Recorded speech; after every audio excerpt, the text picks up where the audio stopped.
What's up, my podcast listeners? This is your host, Rafael Matuszewski, and we are doing another edition of my podcast on video because I've been getting a lot of better traction. People have been enjoying my longer episodes and videos, especially when it comes to exercise stuff where I can demonstrate. So today we're gonna do quite a bit of demos. So if you are just listening in your car, at home, cleaning, whatever stuff you're doing, I'm gonna be very, very descriptive so you can kind of get an idea. But I highly, highly recommend that you hit the show notes and watch the video. Because today we're going to go over proper squat technique and where a lot of people kind of screw up on their squat and where they could be limited. So I'm going to be moving the camera around a lot to kind of showcase different body parts, some cues and body positions. So that being said, hit the show notes. Watch the video. Highly recommend it. Also, that being said, I am trying to get 200 subscribers to my YouTube channel. I'm like 180 something, and I've been really pushing on my social media to get people subscribed because I post a lot of videos. So not only do you get to watch this and get a notification that, I uploaded a new thing, you also get to see all the new exercises I'll be uploading weekly. Like I tend to upload anywhere from like 3 to 10 per week. So 100% recommend subscribing to my YouTube channel. But anyway, the squat. So in this case, we obviously don't have a barbell because I don't have a barbell at my house, but we will kind of cover back squat form. But primarily I do quite a bit of squatting with clients in a goblet position for a couple of reasons. I'll start with this. So one, the barbell back squat in general requires a lot of prerequisites in order to do it effectively. And I would say 99% of the general population should not be barbell back squatting. They have no business doing so. I have yet to see a general population person do a good barbell back squat. Like even for me, like I move pretty well. My back squat's not that great. Like I'm pretty sure I could learn really, really, really well from a powerlifting coach, Olympic weightlifting coach. But even for me, like it's not the best lift that I do, and it doesn't really transfer on other exercises, or it doesn't really give me the benefit, long term for other things. So the goblet squat is kind of where I start with so many people, and the number one thing is that putting a dumbbell in this position, this goblet position, kind of self-corrects a lot of things. Because if you think about it, if I was holding a dumbbell like this and squatting down, it would probably not feel really good to collapse here. So automatically your body just wants to self-correct and to be a more neutral position, more of a joint centrated position, and things kind of just fall in place where they should. And say, I'm not bashing back squats, it's just a lot can go wrong during a squat like that, and you need a lot in order to do that. And one of the prerequisites for strength, I'm not going to go into mobility yet, for strength, and I stole this from Dr. John Russin, is the goblet squat challenge. So you would take 50% of your body weight in a dumbbell, kettlebell form, whatever it is, and you're going to try to squat that weight 25 repetitions. That's fucking tough, right? So say you're a 200-pound person and you're holding a 100-pound dumbbell and you need to squat with good form 25 reps before you should start going into the barbell back squat. Like, I think that in itself is one of those great ways to kind of gauge, because like think about what is necessary in order to do a squat like that. Like that requires a lot of strength, a lot of endurance, a lot of core strength, like a lot of the small foundational things that people tend to forget to develop, and they jump right into the back squat rather than actually being able to do something like that. Like, fuck, if I took my half of my body weight and did 25 reps, I'd be like, fuck, like my legs are done, right? So sometimes, I talk to people that are like kind of so set in their ways with fitness and health because one, I work at a gym where there's a lot of people that come in, they do their thing, they love the barbell back squat, the barbell deadlift, and then sometimes they'll ask me questions about the back squat, and I take the time to like assess them, look at them, and I'm like, honestly, you shouldn't be back squatting. And it's usually the same people that kind of hit a plateau, or like something flares up every time they try to go heavy and they can't get past a certain thing, and I'm like, you should probably not be back squatting. You should probably scale it back, do some other stuff to kind of work through those deficiencies and then revisit. And they're like, yeah, they're not really up for it. But like taking half of your body weight into a dumbbell and squatting, and you realize that it's difficult, why do you think placing a barbell on your back that's going to have compressive forces and shear forces on your spine continually, and then on top of that do form that's like mediocre? Like, that's not going to help you down the line or anything really. And then I always ask this question, I'm like, okay, well, what's the goal behind you back squatting? Like, what are you trying to achieve? And a lot of times I just get a question, it's like, oh, I just want to get strong legs. And I'm like, well, there's so many other ways that you could get strong legs without barbell back squatting. So I think a lot of times people kind of just assume because you're using a barbell, it's like the pedestal of leg training exercises, but in reality, it's not. It's like, unless you're going to be competing in powerlifting or what's it called, Olympic weightlifting, then you don't really need to do it. If the goal is to get strong legs, better looking legs, like there's so many other exercises out there that will do its job.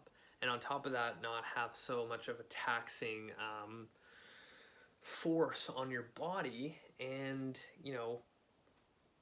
do more harm than good. So that's kind of my thought process behind the barbell back squat, because now let's get into what's needed, right? So not only do you need strength and core stability, hip stability, shoulder stability, all those things that kind of keep your body safe while doing the exercise, but there's a lot of mobility requirements. So number one is your thoracic mobility.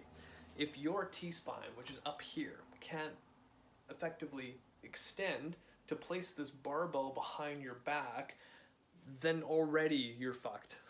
You're already like doing it wrong. But if you look at the general population, like everyone has terrible T-spine mobility, and now they're thinking like, let's put a barbell on my back and hopefully like nothing fucks up, but it does. So that's number one, because when you think of I'm gonna try to tilt this down a little bit.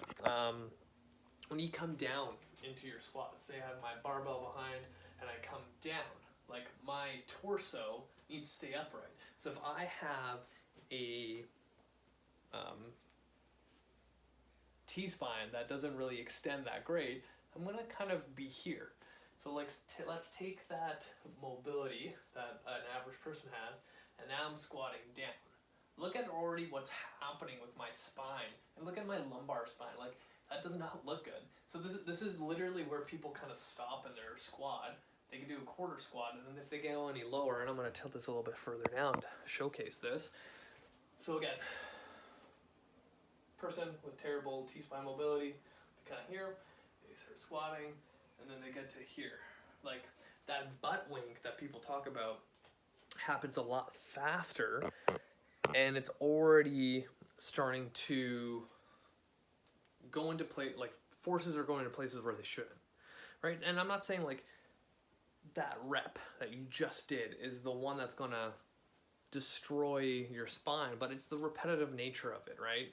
Like, it's just like if someone's gonna go bend down to pick up their kids, are super rounded. It's not that one thing, it's like the repetitive motion of it. So that's one thing. In order to effectively back squat, to have the barbell in a biomechanically advantaged position, you need T-spine mobility. So that's number one. Number two, shoulder mobility. So in order to take this barbell that's in front of you in the squat rack and place it behind you and effectively create tension, like that's the other thing too, is like when I talk to General Pop about back squatting, the first question goes like, how do you create tension? And they're just like, they look at me like I'm speaking a different language. And I'm like, okay, if this person doesn't understand the concept of creating tension, creating intra-abdominal pressure in order to successfully like go through this movement without energy leaks or again things going through places that are not supposed to, then they're already at a disadvantage. And on top of that, they're already with limited T-spine mobility. Like things are now just spiraling out of control without them even knowing. So in order to create tension with a barbell on a back squat is if you were grabbing this guy and I have it behind my back and I'm pulling down into my traps. So the moment I pull down, like think of a lat pull down, like you're getting all this stuff to create tension for you, right? So if I now have terrible T-spine mobility and I'm trying to take the barbell, what's gonna happen is like perfect scenario is if I pull down, my elbows stay tight. And then this kind of tight position will get those lats engaged. But if I don't have T-spine or shoulder mobility, what happens is if I'm on a side view, what you'll see is these like chicken wing arms, like people's back squat tends to look like this, right? This is the typical position that everyone kind of falls into when they don't have those prerequisites. Now there's no way for you to create tension in that way. Just the design of like your shoulder being in this position trying to like pull down, like it's not going to happen. So now let's move this camera down again. Say I am average Joe back squatting, grab the barbell, I'm already in this rounded shoulder position and I'm like this. Like this is how the squat's going to look at a quarter, and going any further things again are starting to fall apart. Now that was two things only. What do most general population people have? That's another issue. Tight hips. And you're trying to squat. If you have tight hips, it's not going to really happen. It's going to be like a square peg in a round hole constantly trying to get through. So a lot of people end up doing quarter squats and they're just like jamming their femur into their hip socket, and you're just like grinding shit in places that it shouldn't be in. And what happens then is people almost kind of go into this like good morning type of squat with their upper torso, big rounded, and things are just getting worse now. The fourth thing you need, actually I'm going to go back to the third thing with the hips. So what happens is that if your hip joints don't move the way they should, your body's going to find mobility elsewhere.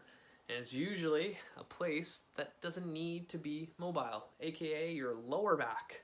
So what happens is your lower back takes over for the lack thereof hip mobility, and now the low back has now starting to act like a mobile joint, and over time that lower back's not going to be happy. So that's one of the biggest things. You see this in deadlifts and squats. One of the biggest complaints is low back pain. And on top of that, the same person that we're describing also doesn't really have a lot of T-spine mobility. Go to any good physio or chiro, what happens is that people with low back pain, they assess their T-spine mobility and hip mobility. They usually have 0, and then they're like, yeah, no wonder your low back hurts when this thing can't move and your hips can't move. Your low back's doing everything for you. Now, number 4. Tibial rotation. Now I'm going to bring the camera down because this takes a little bit of visual, I can't speak today, like a visual. So if you, I'm going to tilt this guy down a little bit. I need a better tripod to do stuff. So And I do this in my kin stretch class all the time, and people don't really understand, and I need to click my camera because I'm super white and like the camera's light. There you go. So your tibia, which is this giant bone in your shin, when you squat, it needs to be able to externally rotate. So your knee joint, where you have your bone that literally goes in there, it allows it to rotate. And so this is my right side, so I can rotate to the right. So in my kin stretch class, when we do knee cars, I'm literally trying to get people to think about, you know, if I lock out my ankle, so now I'm not using my ankle joint like I'm doing ankle circles or anything like that. If I lock it out and try to rotate my foot to the right as far as possible, this just moved. So if you look at my shin, I'm literally going to external rotation. And I can also go to internal rotation a little bit. So back and forth, this tibia gets to move. So if I literally like pinpoint my tibia and I squeeze down on my hand and I start rotating my foot out, and you can see where my thumb is pointing, it's actually rotating to the right. This is a normal amount of tibial rotation for somebody. A lot of times when people are trying to squat and they're having a rough time getting down there, usually when I assess the person's tibia, they can't rotate this guy properly. So what happens is now again shear forces are going to places where it shouldn't, because like having adequate tibial rotation allows you to kind of disperse force through it. And if that doesn't happen, it kind of gets stuck in the hip and people start getting painful a painful hip joint because it's taking up all the work. So one, that's number 4, is if this tibia can't move properly, then you're not ever going to squat the greatest, right? So a lot of times like people just need to go back to the basics, and this is where, you know, my new joke now is like, hey, I have this thing in my body, it's my knee, my ankle, my wrist, my elbow, my shoulder, my hip, whatever joint, whatever muscle it is, they're like, what should I do? I'm like, fucking kin stretch.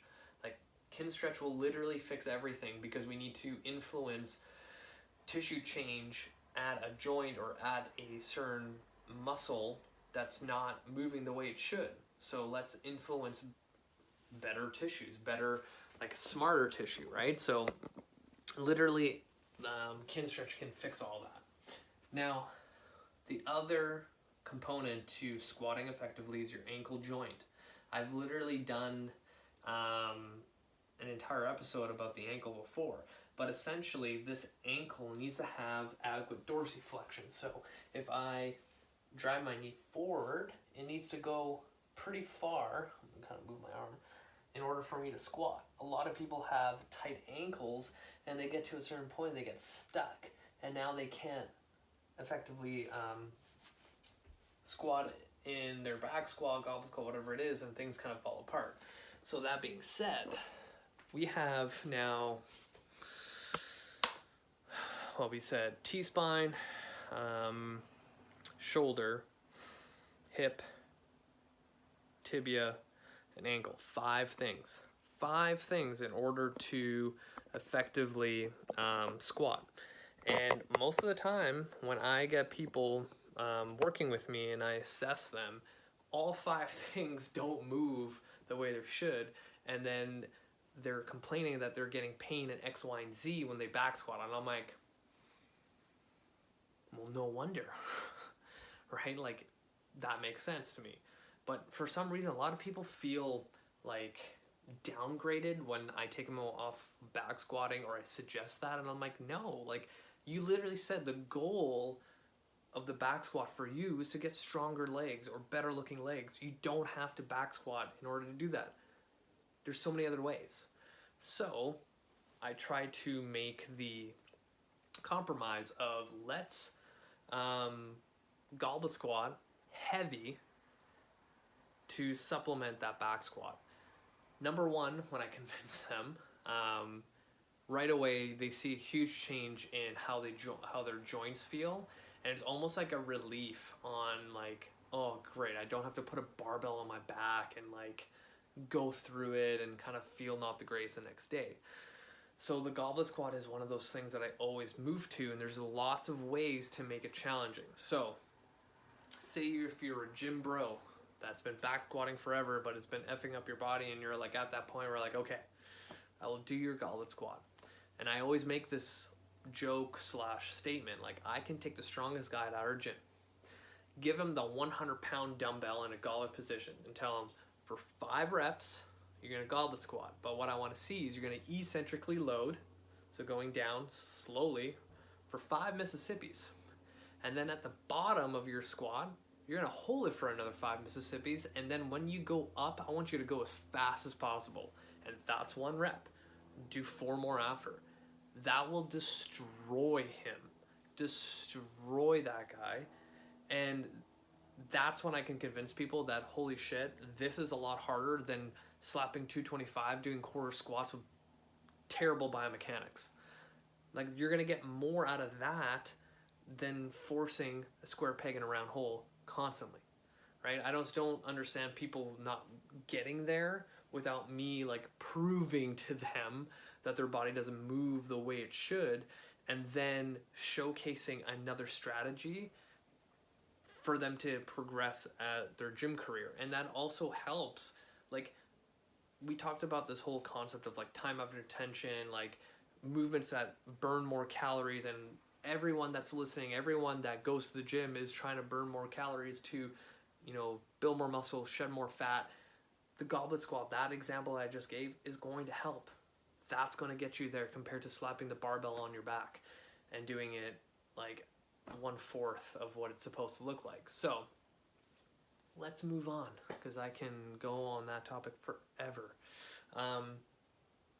We're going to go into how I coach the goblet squat and what I want to see. So let's move the camera so then you can see me squat it out. Now, I'm gonna move this. I feel like I need a better camera setup. Okay, so with the goblet squat, typically, and this goes down to anatomy too, everyone's hips are different, and I always have this discussion with everyone. But typically, a more narrow stance with your heels and a more outwardly rotated forefoot with the knees tracking over it tends to work better for most people compared to like, oh, hip width apart, toes straight, whatever it is. So when I get people squatting, like I said, a more narrow stance, closer with the heels, with the toes out, with the knees tracking on the outside, tends to work a little bit better. Why? Most general population, population people, their hips have adapted to their sitting quite a bit. And in my experience in the gym and clinic, that squat stance tends to work a lot. Now, there are different squat assessments, and again, stealing it from Dr. John Russin, where you can measure about like 3 or 4 different points on the body to figure out what their best squat stance is. But we're not going to get into that today, but generally speaking, that's what tends to work. So, in that squat position, a more narrow stance with the heels. Hope you can see that. Yeah. Toes out a little bit more. And this is the thing, is I want people to think of having their knees constantly follow where the toes are. And that's going to engage all these hip lateral stabilizers in the squat. Because the worst thing is when people start squatting and their knees kind of buckle in and then they come back up. And that's another reason why I don't like having the toes forward, which a lot of people tend to fall into that category because that's what they were told. But if you're that person that has limited ankle mobility and tibial rotation, that's not going to help. And you're going to end up looking like this in your squat. And that's like a deadlift. We don't want a deadlift. So if you think about it, if you're that person with tight ankles and tight and limited range of motion in your tibia, then this position here where, one, you're tracking your knees out, which is going to already allow your tibia to go out. You're pushing your knees out, which is going to externally rotate your hips to give you more mobility, because a lot of people lack internal rotation. And now you're also allowing to utilize more of a vertical shin angle, which requires less of dorsiflexion. So we're covering already 3 things for a better squat of the 5 that we spoke earlier. And this is why it tends to work a lot. So now, in that goblet position, with that foot position that we're in, and we're squatting to about parallel, whatever you can do, and if I'm holding a dumbbell here, now, like I was talking about earlier, how it's more of a self-correcting exercise, it teaches you how to extend through the spine, and now we don't have to worry about shoulder mobility to get that barbell behind our back. So now we've literally covered all 5 issues in what we spoke about earlier to get that squat looking better. Now that we are biomechanically at an advantage with all those things, boom, we're good to go. Let's load, and now let's fuck some shit up. That's what I always say. And the other things too, to create that tension, right? It all kind of starts with your feet. So if you think of like a ground up approach, when I'm getting people to squat, as they're pushing their knees out, I'm trying to push their feet out without like rolling their ankle over. So the moment, like even if you stand and you just think of, I'm gonna push my feet out, you feel these lateral stabilizers turn on right away. You're creating tension. So if I'm doing that position and pushing out, I'm creating a lot of good tension, and as I'm coming down in my squat, I'm taking a big intra-abdominal breath in my belly. So if I took a deep breath in, big round belly, and hold as I come down, and then I'm exhaling as hard as possible and then locking out my glutes at the top. And then the other way to create tension that I really, really like is utilizing the piece of equipment. So if I'm holding the dumbbell, I'm thinking of like squeezing that thing and also hiding the armpits. What do I mean by that? Is a lot of times when people go into goblet position, they're kind of already in this round position. But if I tell you to hide your armpits, people fall into this position. Now I'm kind of packing that shoulder, getting my lats engaged, and I have a better way to create tension. So now I have tension creating in my feet, in my knees, in my hips, in my core, in my hands, and I'm also doing that into getting into more T-spine extension and better shoulder stability. So 5 biomechanical advantages already covered. We've already created tension. We already covered our breath. Like, fucking load it now, right? Again, these are a lot of things to remember, and it can be overwhelming for someone new, but these are the things that I slowly start implementing one thing at a time. So then when we do get to a point with my client where I'm like, okay, here's the 60-pound dumbbell, they're ready, they're well equipped, and they can fucking crush it. They do their first set, and then they're like, crap, I can't believe I did that. And I'm like, yeah, we freaking worked up to it, right? So it's those small things that add up over time. But a lot of people always want to skip. They always want to skip steps. I don't understand. That's like you trying to bake something, and you're like, fuck step 3. I'm just going to go to step number 5, put this bitch in the oven, and hopefully it turns out. Like, no. Like, everyone knows that's so stupid. But in exercise, for some reason, it's like, no, I don't need to do dumbbell squats. I'm just going to go right to the barbell because everyone else is doing it and it looks fucking cool. Like, no. Because at the end of the day, we all want to move better, feel better, and get stronger. Like, you got to match up the exercises to your goals. So I'm going to leave it there because I know that I could probably go for another hour on this. But this gave you a lot of information, a lot of visual cues, a lot of things to think about when you're squatting, and hopefully I convince you to actually stop back squatting a little bit. I've literally done this with CrossFitters that are literally in chronic pain when they squat, and I convince them, like, fuck, for 1 month, stop back squatting. Stop putting a barbell on your back and just goblet squat and tell me how you feel. And like, that's the one thing. Every single one of them, they feel so much better. And then they go, you know what? Maybe I need to look at my ankles, my tibia, my hips, my T-spine, my shoulders. There you have it. So if you guys have any questions, feel free to reach out. Hit the show notes, watch this video, subscribe to my channel so then you get updates anytime I post a new one. Also add me on Facebook and Instagram because I post, again, a lot of videos and photos and things like that. I have a lot of content. And please reach out. Like, I post a lot of stuff. I love answering questions. I'm getting a lot of rehab specific questions right now. And for those who don't know, who are like, I just found you, Raf, like you're pretty good at what you do. I've been working at a chiropractic clinic for 3 years now, working with almost every single patient coming in. I've seen a lot of injuries. I've worked with a lot of injuries. I've worked on some really weird cases and applied my knowledge of exercise for these people. And I've seen great results both on the manual therapy side and on the exercise therapy side, blending together. And I can definitely help you if you are frustrated, because we get a lot of patients that have been seeing physio or chiro for 2 years from a car accident, nothing's getting better, and they come see us and they're like, holy shit, why didn't I do this in the very beginning? So feel free to reach out if you're like, yeah, so my shoulder thing, and I had surgery and it didn't really heal. Like, I have ideas that can help, and if not, I can refer you to someone in the industry because I have quite a big extensive network across the world as great strength coaches and practitioners that can help.